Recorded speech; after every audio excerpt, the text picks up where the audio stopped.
Hello student, I am Miss S.M. Pawar.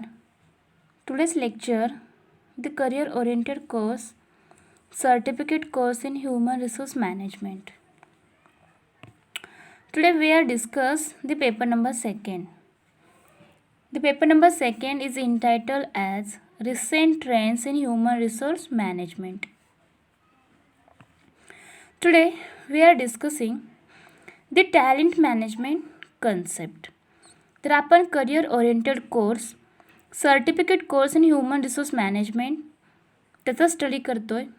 त्यामध्ये तुम्हाला 3 पेपर्सचा study 1 bye 1 करायचा आहे. तर प्रिवियस लेक्चर्समध्ये आपण ऑलरेडी पेपर नंबर 1चा स्टडी केला आहे. या लेक्चर्समध्ये आपण पेपर नंबर 2चा स्टडी करतो आहे आणि पेपर नंबर 3साठी तुम्हाला प्रोजेक्ट वर्क आहे. तुम्हाला एक प्रोजेक्ट रिपोर्ट त्या ठिकाणी तयार करावा लागेल. तर या पेपर नंबर 2चा जो सिलेबस आहे त्यामध्ये तुम्हाला 4 युनिट्स आहेत. तर त्या सिलेबसमध्येच हा एक टॅलेंट मॅनेजमेंट अत्यंत इम्पॉर्टंट असा कंटेंट आहे. तर प्रिवियस लेक्चर्समध्ये आपण या टॅलेंट मॅनेजमेंटचे जे काही कन्सेप्ट आहे त्याचे प्रॉपर मिनिंग त्याचा स्टडी केलेला आहे. त्याचबरोबर या टॅलेंट मॅनेजमेंटचे काही मॉडेल्स आहेत. तर ते 4 मॉडेल्स कोणते होते त्याचा देखील स्टडी आपण केला आणि त्याचबरोबर या टॅलेंट मॅनेजमेंटची काही स्ट्रॅटर्जी आहेत, काही व्यूहरचना होती, त्यांचा देखील आपण स्टडी प्रिवियस लेक्चर्समध्ये ऑलरेडी केला आहे.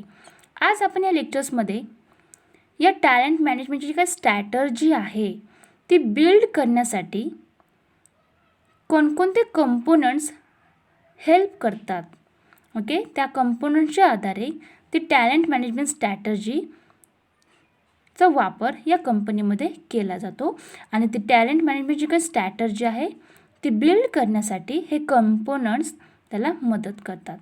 त्याचबरोबर टॅलेंट मॅनेजमेंटची काही प्रोसेस आहेत. त्या प्रोसेसद्वारे या टॅलेंटचे काय केले जाते, व्यवस्थापन करण्याचे काम या ठिकाणी केले जाते. मग ही टॅलेंट मॅनेजमेंटची जी काही प्रोसेस आहे त्याच्या 7 स्टेप्स आहेत. तर त्या 7 स्टेप्सचा देखील स्टडी आज आपण या लेक्चर्समध्ये करणार आहोत. Now let's see.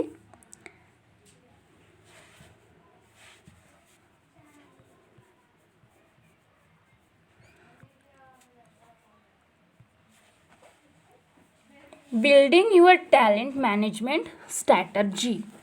आपण कोणत्या कंटेंटचा स्टडी करीत आहोत. तर जी काही टॅलेंट मॅनेजमेंट स्ट्रॅटर्जी आहे ती बिल्ड कशी केली जाऊ शकते. तर before you go ahead and launch your recruitment and talent management strategy, make sure you include the essential components of a talent management strategy. तर टॅलेंट मॅनेजमेंट स्ट्रॅटर्जीमध्ये हे अत्यंत इम्पॉर्टंट असे कंपोनंट्स आहेत ज्यांचा समावेश या स्ट्रॅटर्जीमध्ये होतो. मग हे कंपोनंट्स कोणते आहेत, हे घटक कोणते आहेत त्यांचा स्टडी आज आपण या ठिकाणी करीत आहोत. The first contents are this talent management strategies. You know what is your talent management strategy is for. The first component कोणता आहे तर know what is your talent management strategy is for. तर every organization has its own unique goals. प्रत्येक ऑर्गनायझेशनचे काय असतात, unique goals असतात, त्यांची ऑब्जेक्टिव्ज असतात. What they relate to better performance और हायर रेव्हेन्यू. मग ते बेटर परफॉर्मन्ससाठी आणि हायर रेव्हेन्यू मिळवण्यासाठी कशा प्रकारे प्रयत्न करतात. Your goals need to be clearly stated and achievable. मग तुमचे असे जे काही गोल्स आहेत ते असे गोल्स असणे गरजेचे आहे आणि ते क्लिअरली या ठिकाणी काय केले पाहिजे, स्टेटेड करून अचीव करण्याचे काम या ठिकाणी केले पाहिजे. You also need to know exactly how employees will play a role in helping you meet your targets. मग बिझनेस ऑर्गनायझेशनमध्ये जे काय एम्प्लॉईज आहेत ते एम्प्लॉईज त्या कंपनीचे म्हणजे तुमचे जे काय कंपनीचे जे काही गोल्स आहेत ते गोल्स अचीव करण्यासाठी हे एम्प्लॉई कशा पद्धतीचा रोल त्या ठिकाणी प्ले करतात. तो जो काही टार्गेट आहे ते टार्गेट अचीव करण्यासाठी कशा पद्धतीने मदत करतात याचे देखील तुम्हाला इन्फॉर्मेशन असणे आवश्यक आहे. हा या टॅलेंट मॅनेजमेंट स्ट्रॅटर्जीमधील इसेन्शियल कंपोनेंट आहे. त्यानंतर टॅलेंट मॅनेजमेंट स्ट्रॅटर्जी बिल्ड करण्यासाठी जे इसेन्शियल कंपोनंट्स आहेत त्यातील सेकंड कंपोनंट आहे मेजर दी रिझल्ट. म्हणजे काय, तर जो काही रिझल्ट आहे त्याचे मोजमाप या ठिकाणी झाले पाहिजे, तरच जे काही टॅलेंट मॅनेजमेंटची स्ट्रॅटर्जी आहे ती बिल्ड होऊ शकते. You need to know how to measure result to see if you strategy is working. जी काही स्ट्रॅटर्जी त्या ऑर्गनायझेशनमध्ये वर्क करत आहे मग त्याचा रिझल्ट काय आहे, ओके, त्याचे मेजरमेंट करणे आवश्यक आहे, ते गरजेचे आहे. Define the metrics you will use and how often you will take measurement. मग याच्यासाठी काय करावे लागते, जे काही परफॉर्मन्स करत आहेत वर्कर्स त्याचे या ठिकाणी मेजरमेंट करणे आवश्यक आहे. त्यानंतरचं थर्ड कंपोनंट्स आहे असाइन रिस्पॉन्सिबिलिटीज. तर असाइन रिस्पॉन्सिबिलिटीज हा कंपोनंट काय आहे, त्याच्यातून कशा प्रकारची स्ट्रॅटर्जी बिल्ड केली जाऊ शकते. तर much of the talent management strategy is done to HR. Okay, जे काही टॅलेंट मॅनेजमेंट स्ट्रॅटर्जी आहे ते डन करण्याचे काम कोण करतं, तर ह्युमन रिसोर्स करीत असतो. But other people at your company will also need to be involved. पण त्या कंपनीमधील जे इतर पीपल्स आहेत त्यांनी देखील याच्यामध्ये इन्वॉल्व होणे आवश्यक आहे, गरजेचे आहे. C-level executives are responsible for succession planning. मग जर ते प्लॅनिंग केले आहे तर ते सक्सेस मिळवणे आवश्यक आहे. मग असे सक्सेशन प्लॅनिंगसाठी जबाबदार कोण ठरतं, तर C-level एक्झिक्युटिव्ज याच्यासाठी जबाबदारी ठरतात. त्यानंतरचा कंपोनंट आहे कम्युनिकेट विथ एम्प्लॉईज. तर कम्युनिकेट विथ एम्प्लॉईज म्हणजे काय, तर make sure your employees are clear about where they stand and know what is expected of them. प्रत्येक बिझनेस ऑर्गनायझेशन जे एम्प्लॉईज आहेत त्यांना काय वाटते, तर आपले काही प्रॉब्लेम्स आहेत ते जाणून यांनी घ्यावे, यासाठी त्यांच्याबरोबर कम्युनिकेशन करणे आवश्यक आहे. मग ते ज्या ठिकाणी काम करतात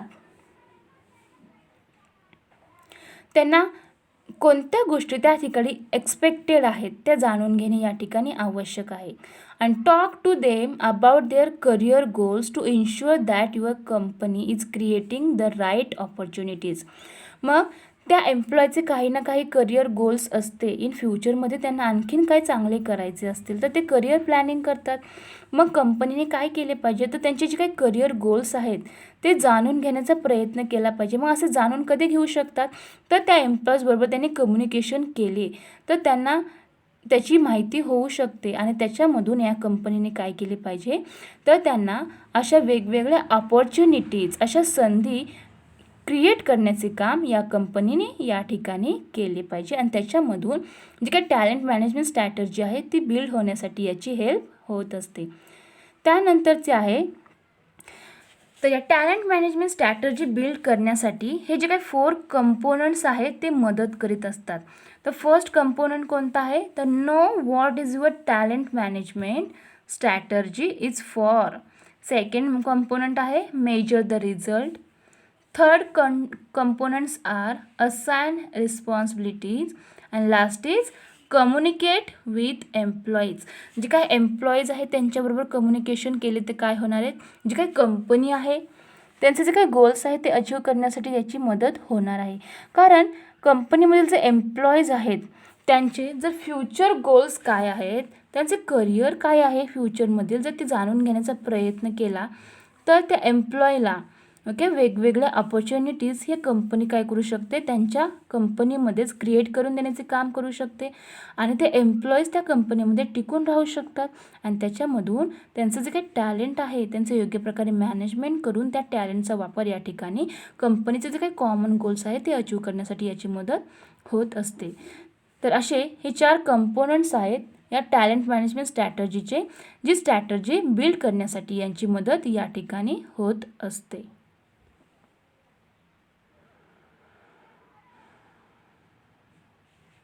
त्यानंतर या टॅलेंट मॅनेजमेंटची काही प्रोसेस आहे त्याचा देखील स्टडी तुम्हाला करायचा आहे. तर टॅलेंट मॅनेजमेंट प्रोसेस नक्की काय आहे ते आता आपण या ठिकाणी पाहणार आहोत. तर नाव you have an understanding of why you need talent management and what it involves. तर आपण प्रिव्हियस लेक्चर्सपासून हे टॅलेंट मॅनेजमेंट जी काही कन्सेप्ट आहे त्याचा स्टडी करीत आहोत.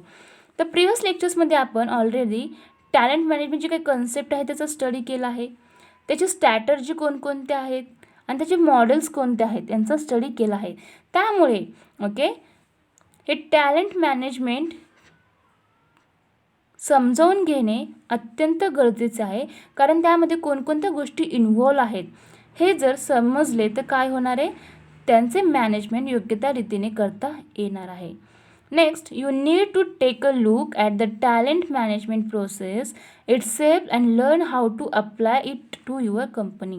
मग यासाठी ही टॅलेंट मॅनेजमेंट प्रोसेस काय आहे ते समजावून घेणे आवश्यक आहे, आणि ते समजावून घेतल्यानंतर प्रत्येक कंपनीने काय केले पाहिजे, ही टॅलेंट मॅनेजमेंट प्रोसेसचा वापर, त्याचे त्याचे ॲप्लिकेशन त्या कंपनीमध्ये त्यांनी केले पाहिजे. तर talent management process is how you organize the management of your human resource. या टॅलेंट मॅनेजमेंट प्रोसेसमध्ये काय सांगितले आहे त्यांनी, तर त्यांनी तुम्हाला असे सांगितले आहे की ही काय टॅलेंट मॅनेजमेंटची काय प्रोसेस आहे ती तुम्ही कशा पद्धतीने ऑर्गनाइज करता आणि त्याच्यामधून ह्युमन रिसोर्सचे कशा प्रकारे मॅनेजमेंट करता हे अत्यंत इम्पॉर्टंट आहे. It is how you choose employees, आणि त्यामधून जे काय एम्प्लॉईज आहेत ते कशा पद्धतीने चूज केले जातात, सिलेक्ट केले जातात, and how you hire them. त्याचबरोबर जे काही एम्प्लॉईज आहेत त्यांना तुम्ही कशा पद्धतीने हायर करता, and how for if you train them, आणि त्यांना कशा पद्धतीचे ट्रेनिंग देता, मोटिवेट करता, and fire and so on. Okay, म्हणजे काय आहे तर या टॅलेंट मॅनेजमेंटमध्ये काय केले जाते, तर टॅलेंट मॅनेजमेंट प्रोसेसमध्ये जे काय एम्प्लॉईज आहेत, जो काय ह्युमन रिसोर्स आहेत त्यांचं योग्य त्या प्रकारे मॅनेजमेंट करण्यासाठी या प्रोसेस ऑर्गनाईज केल्या जातात.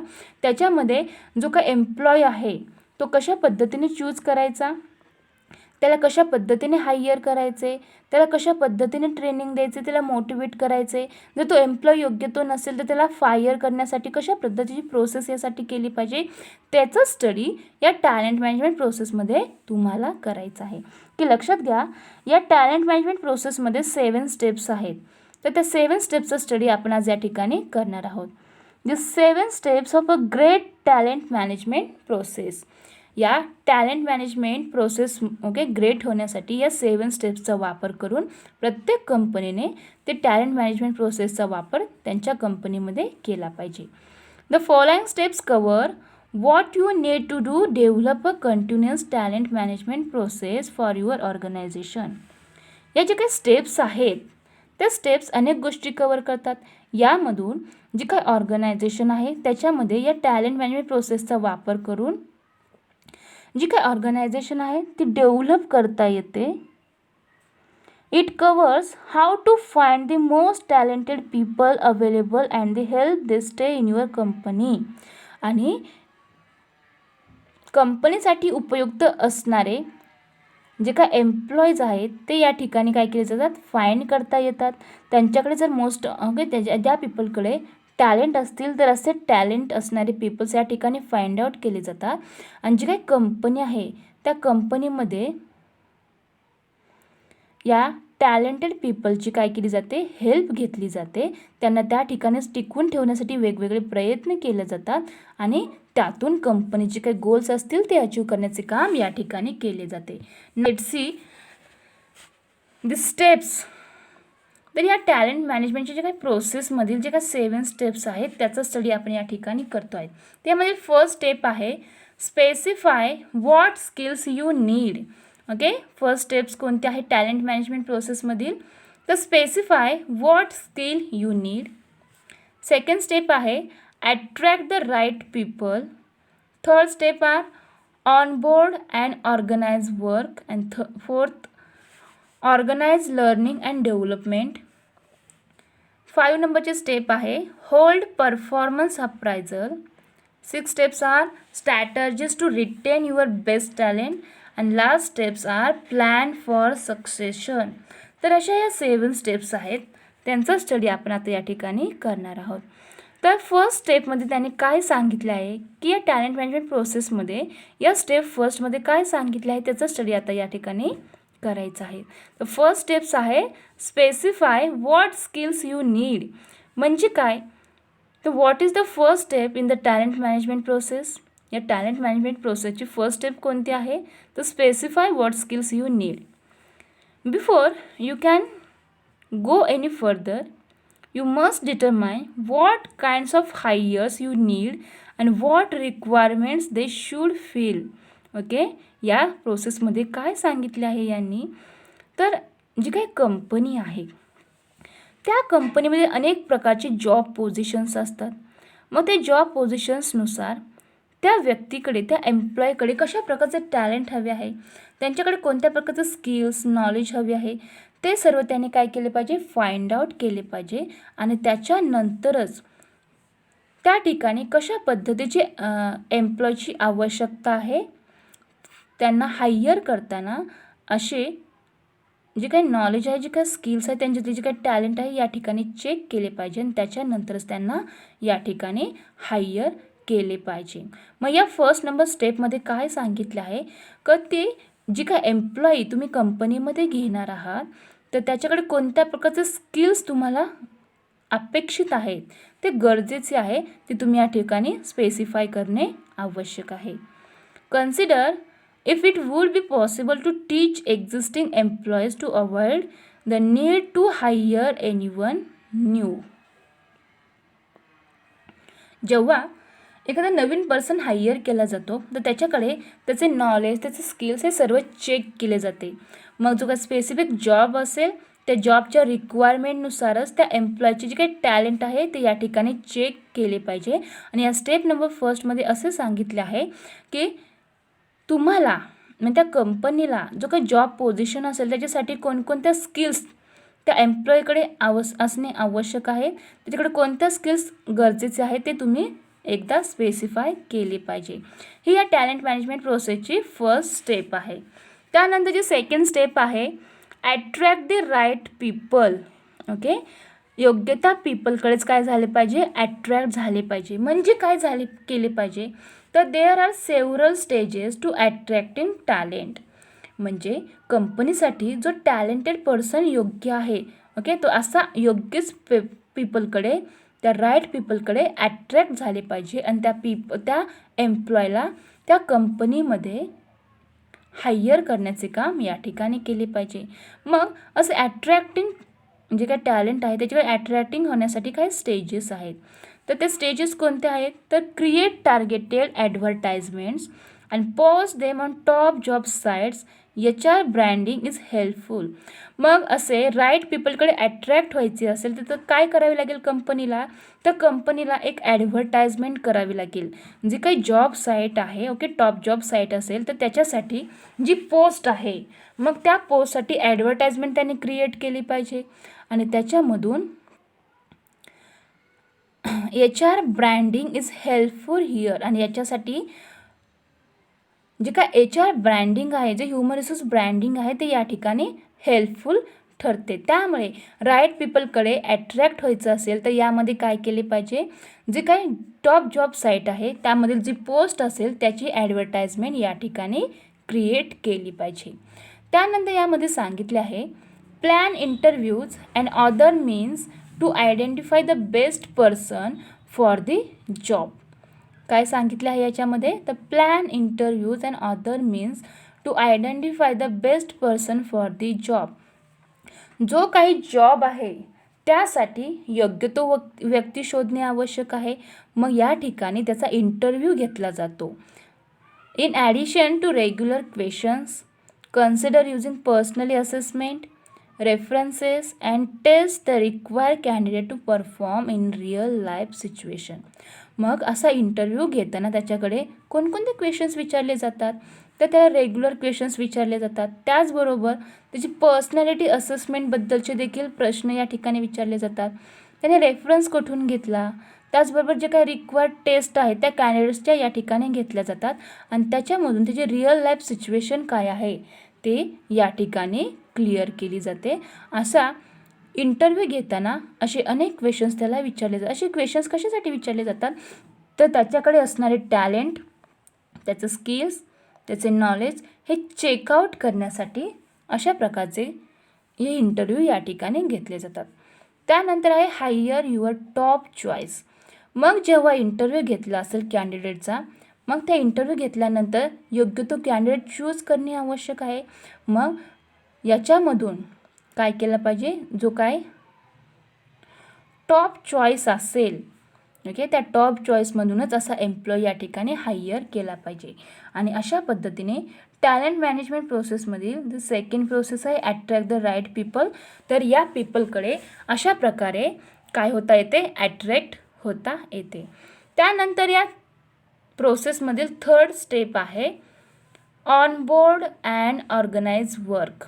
तर या स्टेपमध्ये काय सांगितलं आहे, तर help new employees feel oriented by being ready for them as soon as they enter the company. जो काही कंपनीमध्ये एम्प्लॉय घेतला असेल तर त्याला वेळोवेळी हेल्प करणे आवश्यक आहे. कारण की तो कंपनीमध्ये न्यू एम्प्लॉय असल्यामुळे त्याला अनेक गोष्टी या माहिती नसतात. मग त्याला त्या कंपनीमध्ये काय केले पाहिजे, हेल्प केली पाहिजे. And know what task you will set them, have training session, schedule and assign current employees to support new workers settle in. आणि याच्या प्रकारे ओके, अशा प्रकारे त्याला ट्रेनिंग देणे आवश्यक आहे. त्याचबरोबर वेगवेगळे शेड्यूल्स करून जो काही करंट एम्प्लॉईज असेल त्याला सपोर्ट करणे आवश्यक आहे. मग असे न्यू वर्कर्सना काय केले पाहिजे, या ठिकाणी सेटल केले पाहिजे, त्याला सपोर्ट केला पाहिजे. असं सपोर्ट केल्यानंतर काय होणार आहे, जो काही एम्प्लॉय आहे तो कंपनीमध्ये चांगल्या पद्धतीने काम करू शकणार आहे. त्यानंतरची स्टेप नंबर 4 आहे organise learning and development. Okay, talent management strategy जी काही प्रोसेस आहे त्याच्यामधील जे 4 नंबरचे स्टेप आहे त्याच्यामध्ये काय सांगितले आहे, तर या स्टेप प्रोसेस ओके जी काही स्टेप आहे त्याच्यामध्ये सांगितलं आहे की organise learning and development. Learning and डेव्हलपमेंटचे जे काही प्लॅन्स आहेत, जे काही प्रोग्राम्स आहेत ते या ठिकाणी ऑर्गनाइज केले पाहिजे. Remember, it is often easier to develop the skills of your current employees than to hire new talent. Plus, even if you do hire top talent, they will likely want to learn something in their new role. जो new employee आहे त्या new एम्प्लॉईला new talent acquire करण्यासाठी वेगवेगळे programs केले पाहिजे. मग त्याला असे अनेक जे काही टॅलेंट आहे, जे काही स्किल्स आहेत ओके, त्या करंट एम्प्लॉयला लर्न करून देण्यासाठी वेगवेगळे डेव्हलपमेंट प्रोग्राम्स, लर्निंग प्रोग्राम्स या ठिकाणी ऑर्गनाइज केले पाहिजे. If there new role plain ways for your workers to learn and grow, such as through conference, courses and learning management system to create learning environment.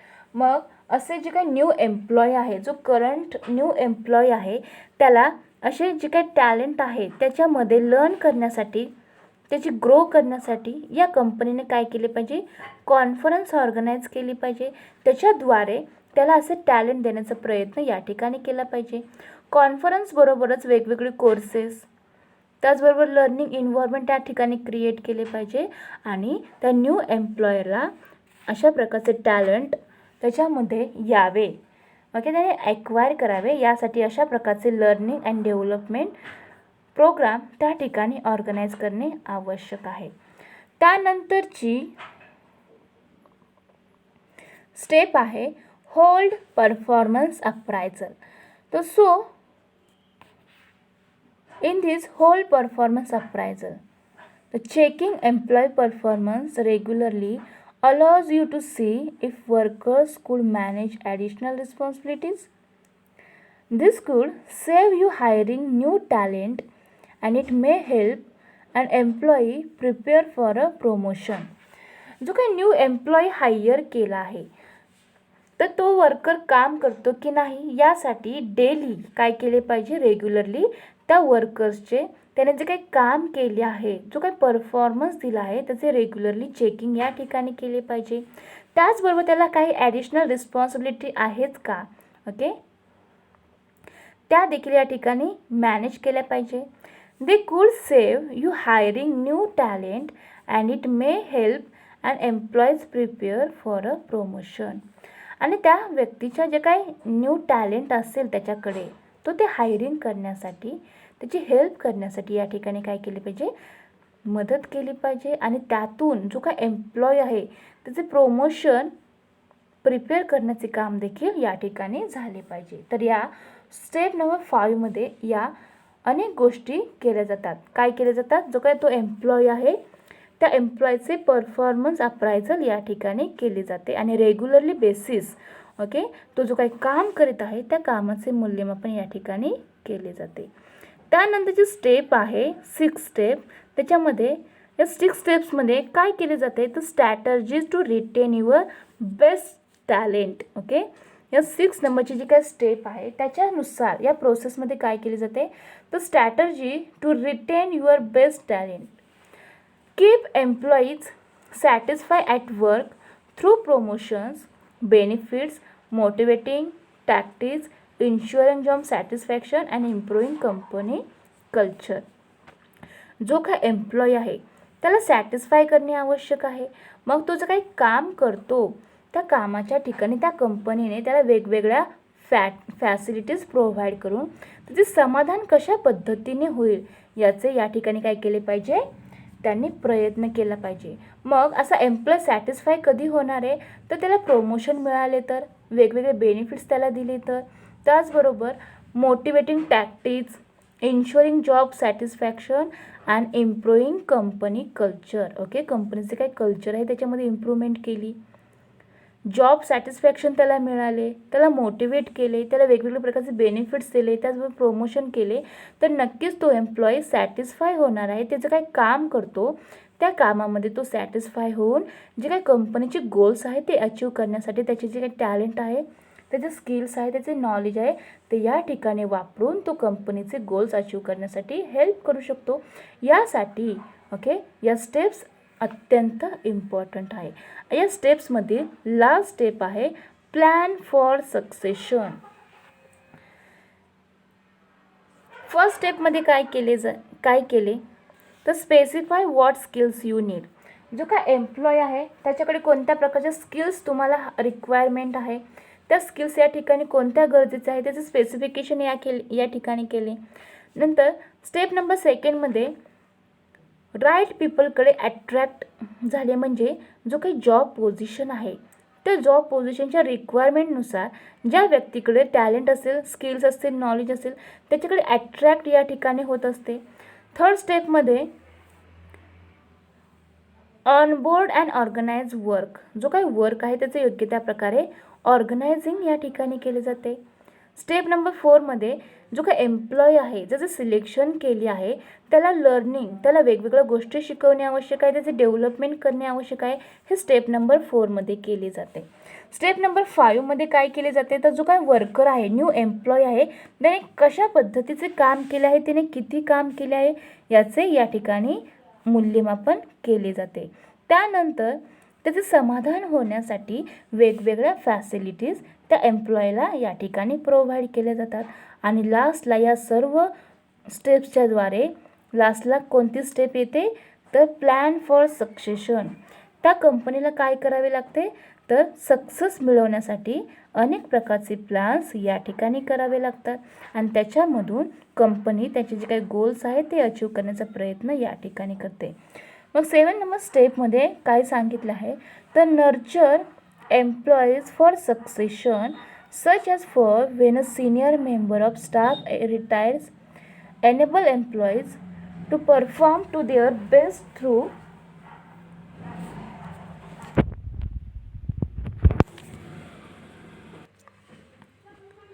तर अशा 7 स्टेप्सचा study आज आपण या ठिकाणी केलेला आहे. की जे काही टॅलेंट मॅनेजमेंट प्रोसेस आहे त्याच्यामध्ये या 7 स्टेप्स इन्व्हॉल्व आहेत.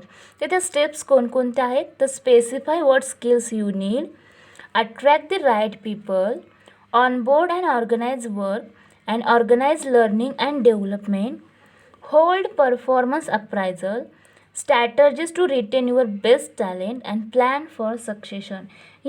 या ग्रेट टॅलेंट मॅनेजमेंटच्या प्रोसेसमधील सर्व स्टेप्स आहेत त्यांचा स्टडी आज आपण या ठिकाणी केलेला आहे. तर यावरून टॅलेंट मॅनेजमेंट कशासाठी इम्पॉर्टंट आहे? तर कंपनीला हे टॅलेंट मॅनेजमेंटमुळे काय होत असते, तर कॉम्पिटेटिव्ह ॲडव्हान्टेजेस मिळत असतात, बेनिफिट्स मिळत असतात. त्याचबरोबर जे काही एम्प्लॉईज आहेत, जे टॅलेंटेड एम्प्लॉईज आहेत त्यांचे मोठ्या प्रमाणात डेव्हलपमेंट केली तर त्या कंपनीलाच फायदा होणार आहे. कारण त्यांचे जे काही कॉमन गोल्स आहेत ते अचीव करण्यासाठी या एम्प्लॉयची हेल्प त्या ठिकाणी घेतली जाते. मग असे एम्प्लॉई योग्य त्या पद्धतीने काम करण्यासाठी त्या कंपनीने त्या एम्प्लॉयला वेगवेगळ्या फॅसिलिटीज प्रोव्हाइड केल्या पाहिजे आणि त्या टिकून ठेवण्यासाठी यासाठी प्रयत्न केला पाहिजे. मग टॅलेंट मॅनेजमेंटमध्ये या एम्प्लॉयचे अशा प्रकारे काय केले जाते, व्यवस्थापन केले जाते. Okay, thank you.